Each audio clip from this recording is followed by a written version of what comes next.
ইয়াতিমের মাথায় হাত বোলানো, ক্ষুধার্তকে খাদ্য খাওয়ানো ও পিপাসার্তদের পানি পান করানো সম্পর্কে পবিত্র হাদিস শরীফ ওনার মধ্যে বর্ণিত রয়েছে।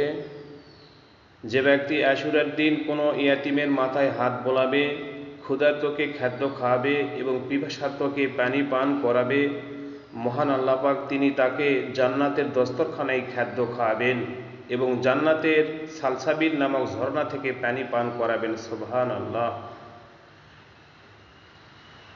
আশুরার অন্যান্য আমলের তুলনায় 5 ও 6 নম্বর আমল করা কঠিন, কেননা বদ আকীদা ও ফাসিক ফুজ্জার গরিব মিসকিনদেরকে খাওয়ালে বা সাহায্য সহযোগিতা করলে আশুরার ফজিলত লাভ হবে না। পক্ষান্তরে সঠিক আকীদা পোষণকারী নেককার পরহেজগার ইয়াতিম পাওয়া দুষ্কর। তাই আশুরার দিন সহজ ও সর্বোত্তম উপায় হচ্ছে নিম্নোক্ত প্যাকেজ বাবদ মোহাম্মদিয়া জামিয়া শরীফ ইয়াতিমখানা ও লিল্লা বোর্ডিং মাদ্রাসায় তাবারুকে শরিক থাকা।